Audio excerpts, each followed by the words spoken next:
Welcome to Morning Momentum with Coffey, a podcast that's dedicated to motivating you with inspiring stories through the power of momentum. Each week, business growth leader, international speaker, trainer, coach, and author Betti Coffey sits down with a new industry leader to find out who they are, what they're doing, and how the power of momentum drives them towards success. Because when you've got momentum, stuff gets done, things happen, and you're on top of the world. You can accomplish anything. And that's what this show is all about, creating unstoppable momentum. It's Morning Momentum with Coffey. Take it away, Betti. Hi, welcome to the Morning Momentum with Coffey podcast. I'm so excited you're here because I am so pumped up, really pumped up about my guest today. As you guys all know, if you have momentum in life, you can accomplish anything, absolutely anything. You know, I talk about that all the time. Okay, with the right mindset and momentum, we can achieve anything. But in reality, sometimes we fail. Sometimes we fall down, and the whole secret, as everybody knows, is how we get up again. The author I have on today, the coach I have today, the speaker I have today, he is phenomenal because of the message he's going to share with us. It really is very unique, it's different, and it is so pertinent to what is going on in the world today. So, enough of Betti talking here. I want to introduce you to Dr. Rob Bell. Okay, so here's the scoop on him. And as you all know, because I'm pretty much blind and I want to get these bios and these intros correct, especially Dr. Rob's, let me tell you about him. Dr. Rob Bell is a sport psychology coach, author, and speaker. He has spoken to the NFL, the NSCA, the PGA, Marriott, and Walgreens, and has written not one, but 7 books on mental toughness. Whoa. His 7th book, Puke Rally. This is it. Puke Rally. I'm going to say that again because I never thought on a podcast I would be saying puke. I never thought I would say that, but this is like Puke Rally. Have I said it enough? When I first heard about this, I thought, Puke Rally? Really? Oh my gosh, guys. I have read it. I poured over it last night. Look at all my Post-it notes because these are things I want to ask Dr. Rob. That's his 7th book. And it's not about a setback. It's not about falling down. It's not about a failure that we all experience. It's about how you have the comeback, how you have the courage, how you have the knowledge, how you have the spirit, how you have the momentum to be able to come back. Yeah. Rob has worked with 3 different winners on the PGA Tour and has served as the mental coach for the University of Notre Dame, Indy 11, an Indy 500 champion, an Olympic silver medalist, and an ATP champion and the USTA national champion. Okay, I say he has some connections on how to rally back. Dr. Bell has caddied over 20 plus events on the PGA and LPGA tours. He's completed an Ironman himself, several marathons, and a 50-mile trail run.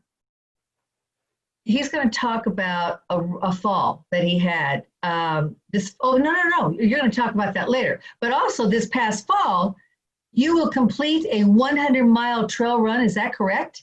Mm-hmm. That's right. Wow. He has a podcast. Yes, sirree, a podcast. We all love those. Titled 15 Minutes of Mental Toughness, where he interviews experts on mental health, their own mental toughness, and their hinge moments. Hinge moments. Remember that word, hinge moments. He's a former university professor. Dr. Bell has published over a dozen journal articles and has been featured on ESPN, the Golf Channel, Runner's World, New York Times, and Stack Magazine. He is a graduate of the University of Tennessee, Temple University, and Shepherd University.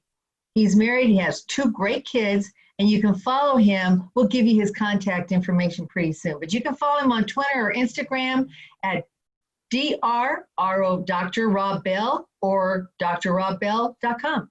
Okay, so we'll get back to that. But I'm so excited. I got to get to with my guest today, Dr. Rob Bell. Welcome to Morning Momentum with Coffee. I'm thrilled to have you as my guest. Well, thanks so much for that intro, man. I really appreciate that. I'm ready to go.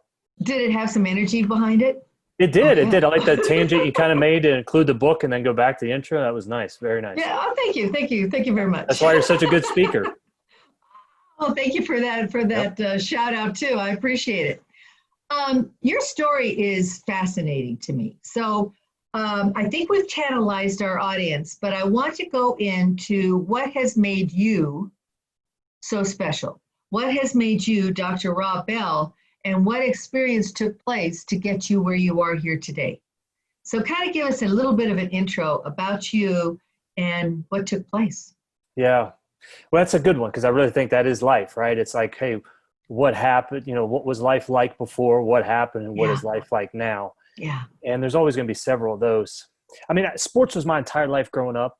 And I really just thought my 84-mile-an-hour fastball was going to get me to the major leagues. But when I got to college, I don't know how you were, but I discovered this thing called partying kind of my senior year of high school. And so when I got to college, I have baseball and partying and no accountability whatsoever. Like, what could possibly go wrong? Yeah, right. And, for some reason, I always tell, like, if I'm speaking to collegiate athletes or a collegiate audience or even high school audience, I always say nothing good happens after midnight. And so this was after midnight for some reason at this school in West Virginia, Shepherd University. There are a lot of these bridges in West Virginia. Near this bridge was this cliff. And I ended up walking off an 80-foot cliff. Walking? I didn't. Wow. Walking off. I didn't jump. I wasn't pushed. I just had absolutely no idea where I was at that moment. Wow. So I'm laying at the bottom of this crevasse in a lot of pain. I shattered my arm and broken my back, just big gaping head wound. They have to crane me up out of this and take me to the hospital. My mom is a nurse, and she's the oldest of 11 Catholic family. This happened, no sympathy on me whatsoever. This happens on a Friday at this school. I'm back to school on Monday. I just want to come home, kind of get myself together a little bit just because of how much pain I'm in. Yeah. And kind of limp into coach's office, say, coach is like, Rob, like, I can't believe you're alive. Like, somebody's looking out for you. 80-foot cliff, you should have died. I said, I know, coach, I appreciate that. He said, made a mistake. He said, but you're not going to be playing baseball here. And so when I talk about these hinge moments, because boom, hinge moment, because from that moment on, everything was different. I had no idea what was going to be happening. I had no coping mechanisms, no resources to fall back on because baseball was it. But if it wasn't for that moment, and that's what I always say, in every bad situation, some good will come out of it. Even in the environment we're in right now, right? Like, if you go back and you look at like the bubonic plague, the Renaissance came from that. And so, if it wasn't for that event, I wouldn't have taken that psychology class and I wouldn't have found out about sports psychology. And then it was kind of tattooed in my mind. That's what I want to do with my career, is work with athletes, coaches, and teams on mental toughness and helping them perform their best when it matters the most. And that's where it all started.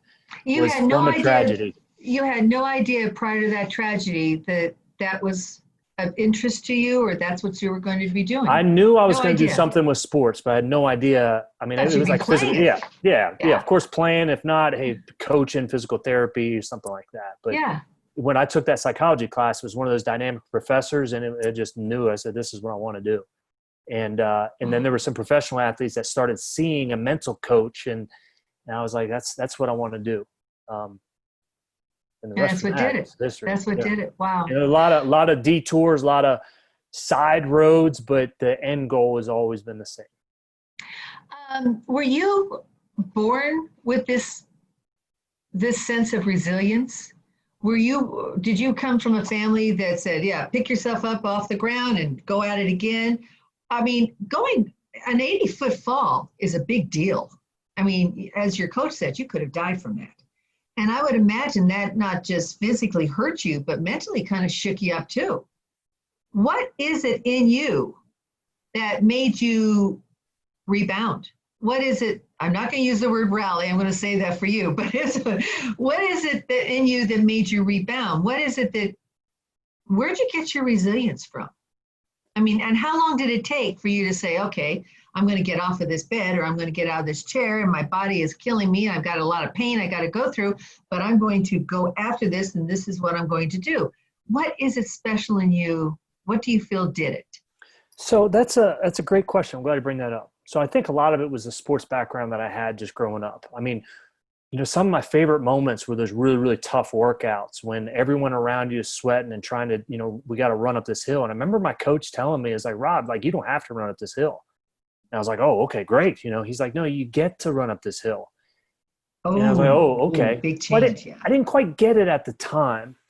And what it actually did, so I mean, I wouldn't really consider myself resilient up till that point. And even after that, there were so many, that wasn't the end of it. I mean, it still went downhill for a while. But the part of what it gave me is it gave me a second chance. And I knew I was given a second chance because I should have died. Yes. And there was a great quote by Lance Armstrong, and however we think of him, he had a great quote. And the quote was, if you ever get a second chance in life, you got to go all the way.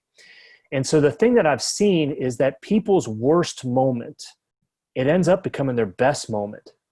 Our mess becomes our message. Our test kind of becomes our testimony. And it's only from that we're given the perspective and the gratitude and appreciation. So it's like, after going through all that pain and embarrassment and messing up and letting people down, when I was given a second chance, Betti, that's the part that I wasn't going to blow it. And when I got to grad school, I mean, there was no question I was going to do whatever it took. And I know we say that as a cliche, but that was true. I was consuming myself. Focus. You were laser visioned. You had the focus. You knew what you wanted to do, and nothing was going to stop you. Yeah. And it wasn't until those tragedies, that happened, that it kind of connected who I was going to become. I love that. So, okay. And I admire that so much. I really, really do. I love the stories where, I mean, life is not easy. It's not easy for anybody, but it's always amazing to me what it takes, the inner resources of someone to come out above that bad time and to achieve tremendous success as you have. I admire that so much. So, okay, so let's fast forward a little bit and tell me about Puke and Rally. I mean, explain this concept. It's a really catchy phrase, and I'm sure your books are selling off the bookshelves and off of Amazon and everywhere else in the whole wide world. But besides being catchy and something I'll never forget for the rest of my life, thank you very much, Dr. Rob. Talk to me about the Puke and the Rally concept, where that came from. Right. And I appreciate that. It's not about how to extend our weekend celebrations. It's certainly not, for coaches about how to make your athletes tougher. The story about this was, and part of like my life, my philosophy, I mean, especially in our house and our four walls and here, I mean, we get after it as a family. And what I mean by get after it, I mean, we train all the time. We're very physical, because that's just a part of like who we are. So, I mean, signing up for races and doing tough stuff. Because I think, at least for me, it's like the harder you work for something, the more you appreciate it. Yes. If something comes easy, how much joy is there? And so we get that through a lot of our physical exertion. So one of the things that I did was I signed up for one of my first ultra marathons. And there were a couple strikes against me going this ultra marathon. I had an injury, I had an Achilles injury. This race was in the springtime, so it was actually in May. And I live in Indiana, in Indianapolis, and that was the one year where there was no spring. So it went from like 30, 40 degrees at its max to the race day, it was in the 80 degrees. I mean, huge difference. Felt like it was Florida that day. Yeah. And then the other strike against me was, in Indiana, like you don't move here for the skiing. There's not a lot of hills.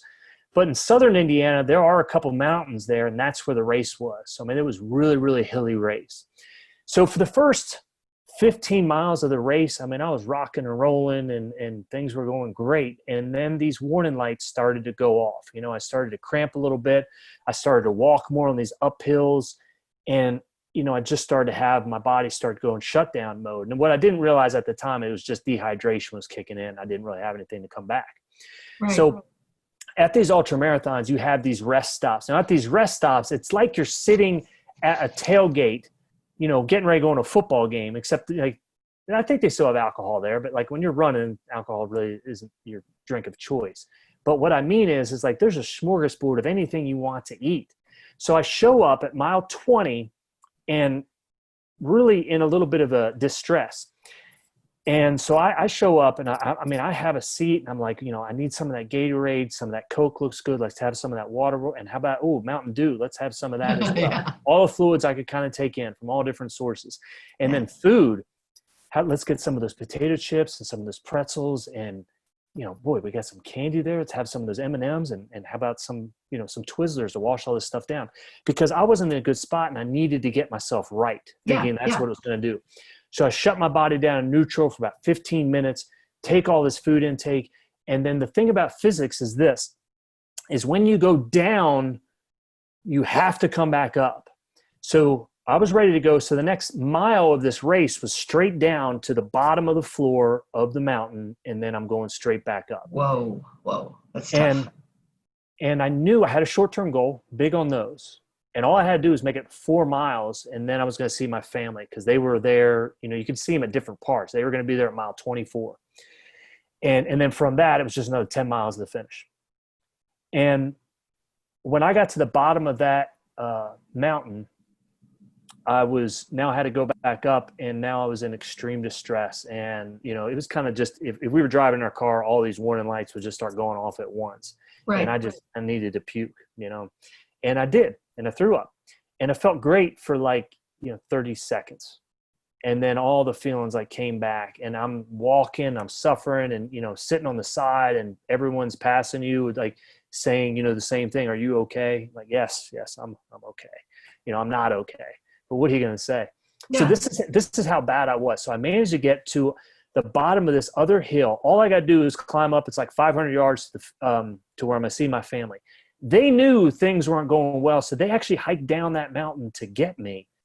I see them. This is how bad off I was. I just need to walk with them up to the hill, and I couldn't even keep up with my young kids. I was stopping every 50 yards. Stop. Your whole body was just hurting. Everything was hurting. Yeah, it was just shut down. You were shutting down. Wow. And I get up to this other rest stop there, and then it all came up. And this was the puke session. And this is the thing about life, right? Puke and rally. Look, we've all puked. And this was a projectile. I mean, everything was coming up, more than I ever thought I could take down. I would try and sip some water, and then everything else would come up. So it was just straight rejection mode. And then the skies actually opened up at that point. And where it's 30 seconds, you're completely soaked. So, we kind of rushed to the car. It's 80 some degrees. It's pouring down rain. And I've got the chills, my lips are blue. I'm open. And here's what happens. I open up the car door, I puke, I close the car door, and my kids are crying. I'm looking at them, and I'm just there's nothing I can really do. I'm trying to tell them I'm okay. Right. My wife then comes in the door and she says, I told them that you're dropping out of the race. And I couldn't really argue at the time. So we pull out, and we're going to the cabin that we rented for that weekend. Mm-hmm. And I remember my son saying, "You mean Daddy had to quit?" And those words kind of stuck with me a little bit. And as we get back to the place, dry heaves, I try to take a warm shower, I take a nap, I kind of wake up, and I try to, munch on some food and drink some water. And as that kind of stays down a little bit, his voice sticks in my head. I mean, Daddy had to quit. And the reason why he asked that, as a young 5-year-old was, well, we don't quit. That's one of the core philosophies in our house is we don't give up. So Daddy had to quit. And then it dawned on me, I didn't come here to paint, is one of the things that we say. I woke them back up, and I told them that. I said, we didn't come here to paint. We're going back to finish. And I went back to the exact same spot of where I dropped out, and I gave my number and said, I'm checking back in. And this was 2 hours later, and I ended up finishing the race. A lot of people are like, I was stupid, shouldn't have done it. They're probably right. But I get it. I get it. Yeah. And you felt, and then at that point, your whole family's with you. You went back to where you stopped. Yeah, said I'll see you all at the finish, and another 10 miles, I finished that race, and it was that's what Puke Rally is about. And this is how bad it was. I've got the record in that race. I mean, I guarantee nobody's going to go slower than that. You could have walked the whole thing, but you take a 2-hour break in the middle. But that's the part about rallying is look, we've all puked, but what does it take to rally? What does it really take? So we can say the cliche all day long, fall down 7, get up 8. The problem is when you fall down, it hurts, and it hurts bad. And it's not just the one time that we fall down in our mind. It's every mistake that we've ever made, every setback that we've made. That's what comes piling back. And on your point with the momentum, that's why it's so hard to get that momentum back, is because that one failure we have, we bring everything back with it. Yeah, the whole kit caboodle. That's why it gets so hard to rally, but that's why that book, Puke Rally, it's not about the setback, it's about the comeback, was written, because I truly believe that. Look, we're all going to have the setbacks, but what do we do after that? It's part of life. What a great experience you gave your kids that day. What a great lesson you gave them. What a great model you were for them. Because I can't imagine, they were probably worried about you. They thought, Dad's going to get sick again or something. He quit, but God, why did he quit? But then he's going to get sick again. And you came through with flying colors. And that is a lesson that will stick with them for the rest of their lives. Well, I appreciate that. I hope so. Wow, what a lesson. So you work with different sports personalities. I mean, phenomenal sports people. I mean, tennis and football and golf. Everybody fails at one time or another. And everybody, I imagine, it sounds so gross. Everybody pukes differently for longer periods of time, right? That's right. Do they all rally? Do they all come back and rally? That's where I think that mental toughness really comes into play, because any captain can take the ship when the sea is calm, right? Yeah. It's only when, the storms come, and so we talk about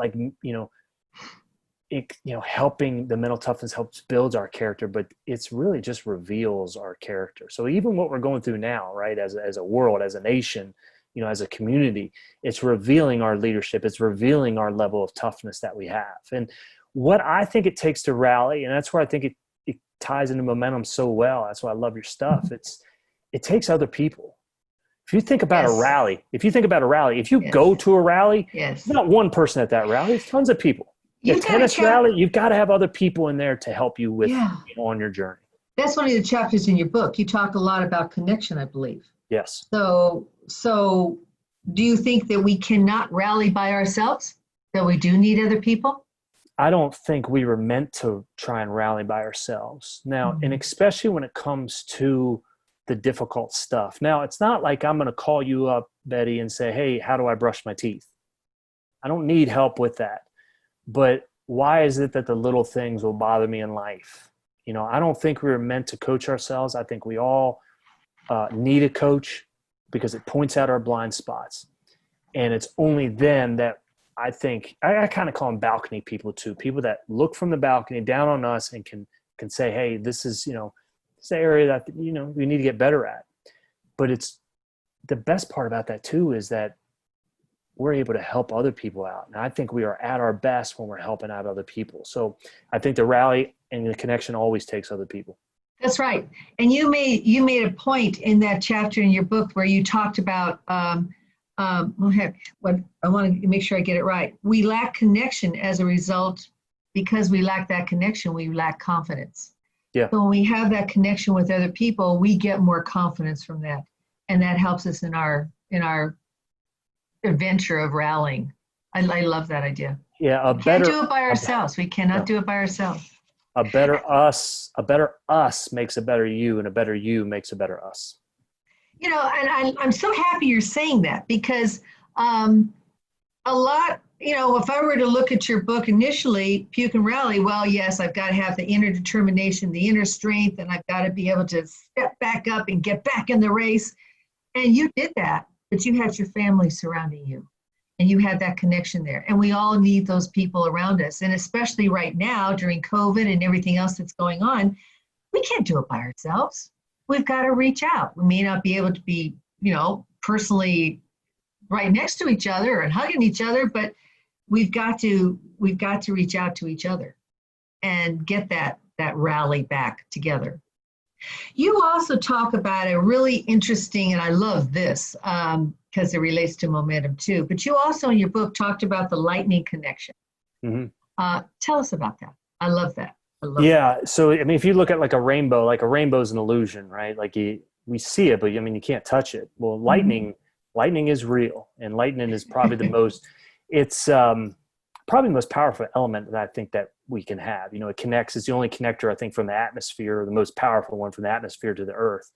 And so what happens is I kind of wrote this out. Look, I think in life, and this is a puke moment, but why is it that the most successful people in life, and even outwardly, but also those that make the biggest difference, significant wise, why is it that everyone was told at some point in their life, you're not good enough, you can't do it, that's it's a bad idea, you're not going to be able to do it? Everyone was told that. I've yet to come across anybody that wasn't. It's true. It's true. And so, even if it's coming from a family member or a coach or a teacher, so it's like a lightning strike, very, very powerful, very quick, and it impacts us. And it's those memories, right, that we can remember. Yeah, I remember my 7th grade teacher saying I wasn't going to amount to anything. And then what happens? Well, there's 2 things. The reason why it's so powerful is because these become a hinge moment. It becomes a fish or cut bait moment. There's no middle ground. You can't be on the fence, because when you're told that, you either internally agree with that negativity and agree with that person, yeah, you're right, I can't do it, or you agree with that other voice and that one that says, no, I can do it. A lot of people turn it into the I'll show you. And I kind of get that. It's powerful up to a point, but I think a lot of times it's proven myself right, and that I know I can do that. And then what happens is it ignites those dormant forces. Now, the best part about lightning is what protects the structures, right? What protects us? Well, that lightning rod. Everybody needs a coach. Everybody needs a Betti in our life to say, man, don't listen to that stuff. You can do it. You're going to get through this. And if we just had that lightning rod as well, and all it takes is that one person that's special in our life. So that's what that lightning connection is all about. I love that. I love that concept. I thought that was so cool. Also, the fact that I think you put in there, lightning always has a cloud. Sure does.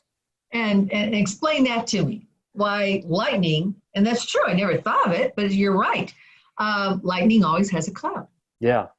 Yeah, the part from lightning always has a cloud. I mean, that's where the storms come from, right? I mean, and how is it in us? I mean, it's not necessarily that it's us that they don't think that can do it. It's that they've got a storm that's going on in themselves and they project it on us. Well, I couldn't do it, so that means you can't do it. And hurt people, unfortunately, hurt other people.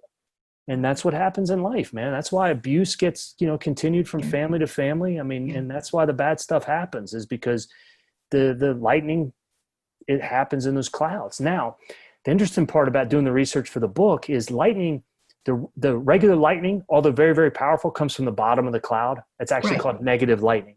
Right. If you ever hear the term out of the blue, that's the positive lightning that only comes from the top of the cloud, and that's the most powerful type of lightning that can happen. It's 10 times stronger than regular lightning. So those that make the most damage is actually that positive lightning. It's coming from a positive person that we have in our life, but it's still powerful and hurts. Yeah. So it almost makes, I'm sitting here thinking, okay, so give me a challenge. Give me that dark cloud, because I want to be able to rally and have that positive lightning hit me and hit everything around me. I want to be able to, we always say we're the best when we're going through the toughest times. And we learn the most. And I really believe that. I truly, truly believe that. I know that with COVID, for personally, I mean, this kind of gets off the track a little bit, but I had accomplished more during this COVID time than I was before COVID hit. And I think, why am I doing that? Well, because yes, I'm living with the rules of COVID and everything else, but I'm taking advantage of this time in being productive and working on the books and working on the masterclass and working on different concepts of momentum and videos and everything else and different podcasts. You know what I'm saying? And you take that and you make it work for you.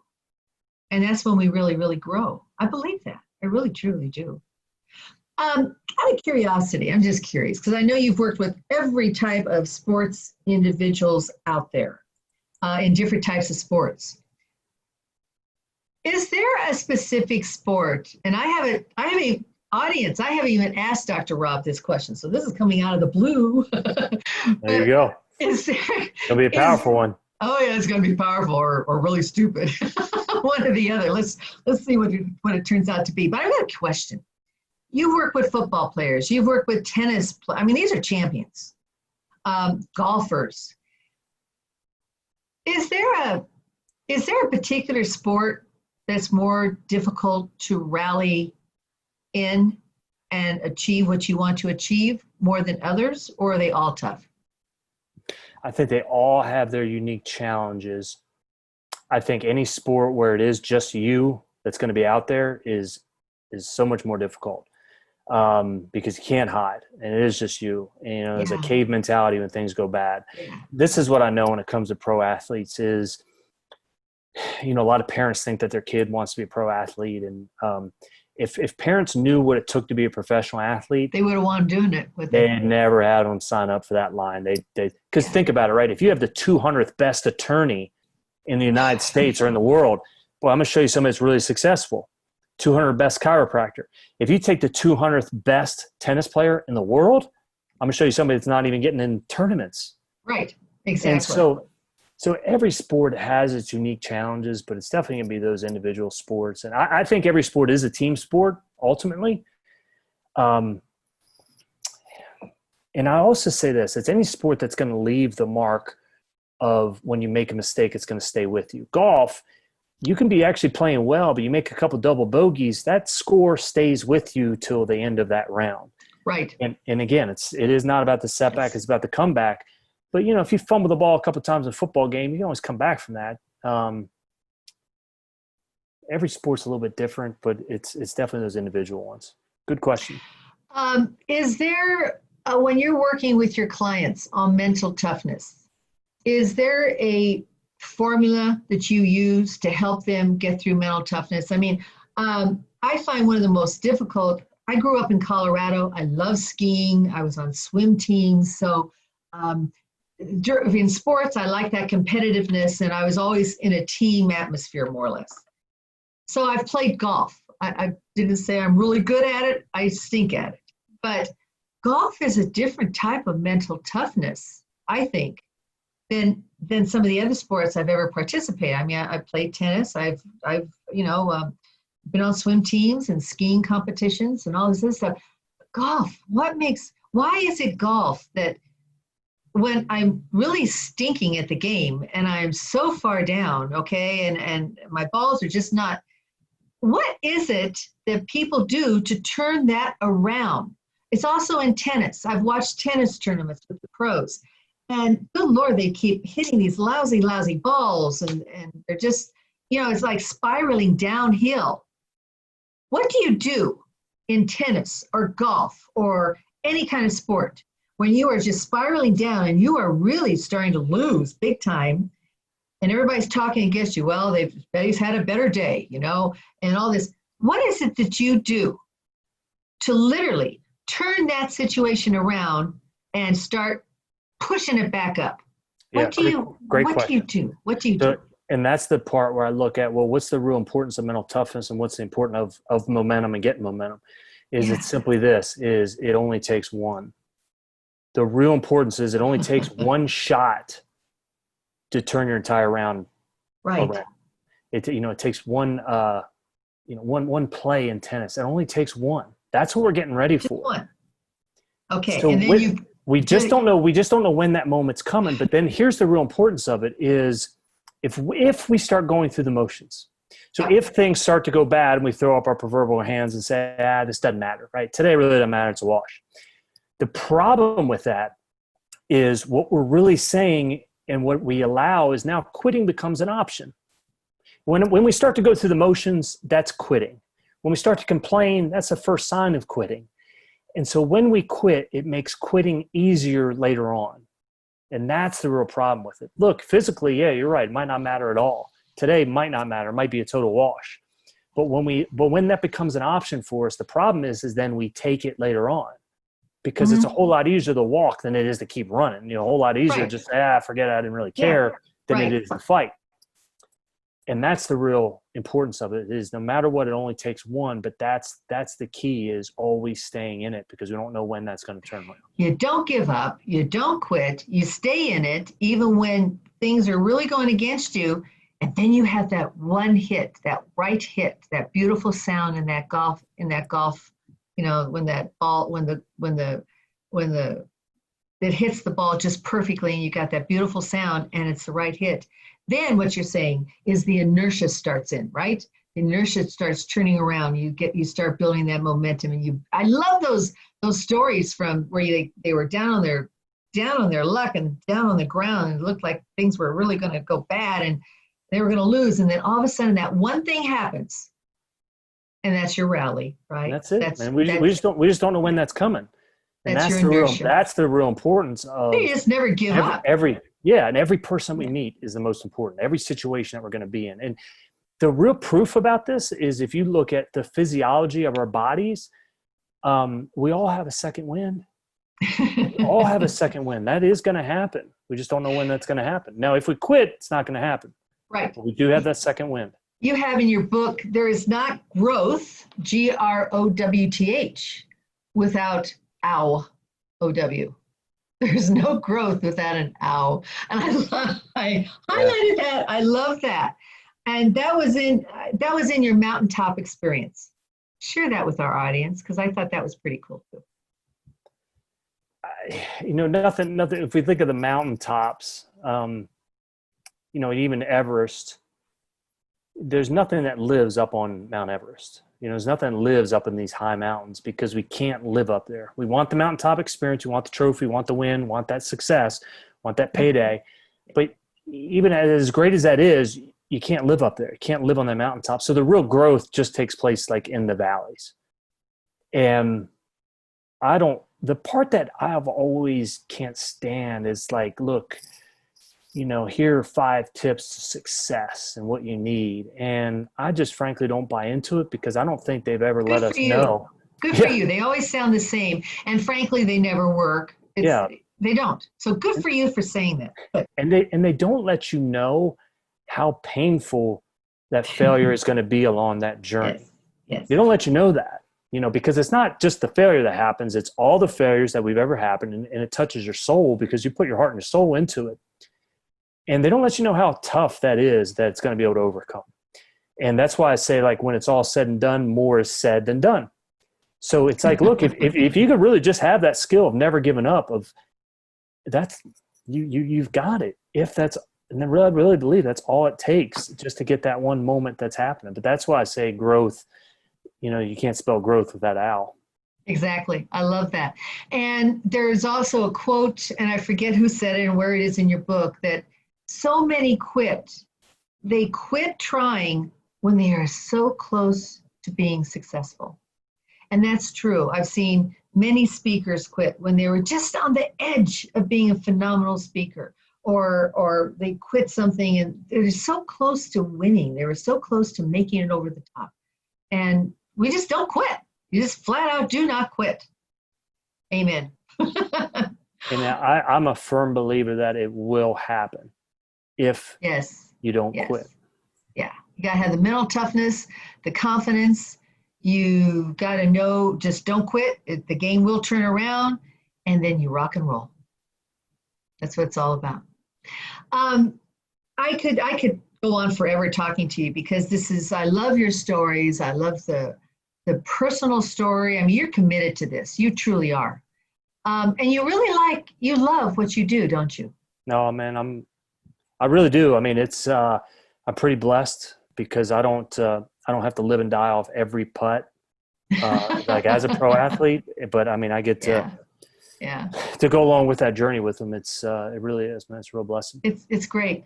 So tell me, if people want to work with you, I've got a pretty good idea, because I've had a couple conversations with you, but what's it like to work with you? If people reach out and they want to work with you as a coach, or they want to know more about your book, or they want to have you as a speaker, or they want to take one of your your offerings, your classes, your master classes, whatever. What's it like to work with you? That's a great question. I think it's tough, because I'm pretty demanding, because I don't think people are coming there just saying, hey, give me positive feedback. And I think people want to be challenged, but I'll basically say, well, have you checked with Betti first? Cause I know you're a great coach. I know you're a great coach, Betti. But I think there's different styles, right? There's going to be some people that I think that gravitate towards me. There's going to be people that gravitate towards you. So it's like, I think it's just being able to find that fit. When it comes to me with working with, it's about having that vision. You got to know where it is that you want to go. And I think that's part of coach, is helping you develop what that vision is. And then, reverse engineering it and thinking about, okay, well, what is the first step that I need to tackle, that I need to get better at? We're always competing against ourselves. That's the real difference. Yeah, we are. We're competing against that our mindset. We're competing against that voice that tells us that we're not good enough, or that voice that says, man, you can sleep in today. You don't have to train. That's the voice that we're always competing against. And when we kind of understand that, then we know what the demon is. And, once we reach a new level in our business, there's always a new devil. So that's the point about always evolving, always getting better. Yeah, always staying in motion. It's like always staying in motion and momentum. It's that galloping horse. It's that tidal wave. It's that locomotive. It's that roller coaster. Just get it going, get it in motion, get the momentum going, and you start the movement, and you will absolutely achieve anything you want to achieve. And that's the beauty of this. It really truly power, is. horsepower. Hey, amen. Yeah. Okay, so if people want to get in touch with you, those of you that are also watching the show, Zach, our producer, is going to have Dr. Rob's information right where you're going to be looking at Dr. Rob. But Dr. Rob, if people are not watching and they're just listening, how can people get in touch with you? So I'm really big on social media, but my website's always the best. It's just drrobbell.com, DRROBBELL.com. And Dr. Rob Bell, it's my handle on Twitter and Instagram and LinkedIn. So love to connect with people. And I try to answer everybody. Well, I do. I answer everybody that reaches out one way or another. Okay. And if people want to work with you, I saw that you have different avenues. You've got your 30-day mental toughness challenge. You have your books, of course. You've got your podcast going on. What's the name of your podcast? Yeah, the podcast is 15 Minutes of Mental Toughness. I would expect nothing less. Yes. So you got your podcast going on. You are a phenomenal speaker. You have different workshops. You're a coach.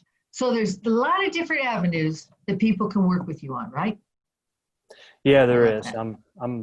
I love what I do, but I'm kind of a jeans and t-shirt kind of guy. I'm straightforward and cash and carry. So, I'd love it if people, reach out for sure. Wonderful. Thank you for being on the show today. I just want to go out and start something right now. I really do. Run. Yeah, I'm going to go for it. Well, run. Okay. I'm more of a power walker. Okay. I want to get out there. In fact, that's what I think I'm going to do. I'm going to go change my clothes and my shorts and my workout gear, and I'm going to go for a power walk, although it is in the middle of the day down here in Dallas, Texas, and it's a little warm, but that's how much you've motivated me. So thank you very much for that. That's awesome. Thank you, Betti, for having me. But no, you are absolutely a perfect example of creating your own personal momentum. You've got the right mindset. When you have the momentum, you can achieve anything, and that's what it's all about. So everyone, if you've enjoyed the show today, please go ahead and subscribe to the show, Morning Momentum with Coffey. Like it, share it, send me a note, give me a call. Let's talk. And I look forward to seeing you next time. Dr. Rob, take care, live with momentum, and rally. Puke and Rally. Everybody, go out and get this book. Puke and Rally. Here it is. Dr. Rob Bell, Puke and Rally. Go for it. All right. Thank you, Dr. Rob. See everybody next time. Take care. Live with momentum. Bye-bye. Thanks for listening to Morning Momentum with Coffey. Momentum matters more than strength. Your persistence will always win. Drive change, ignite cultures, and accelerate growth with your own personal momentum. To find out more about Betti, follow her on Facebook at Betti Coffey Presents for more inspiring stories just like this one. If you liked what you heard, leave us a rating and review. And if you want to hear more, subscribe to Morning Momentum with Coffee on your favorite podcasting platform. And remember, the greater the momentum, the harder it is to stop. Momentum creates motivation. Motivation creates opportunity. And opportunity creates results. See you next time.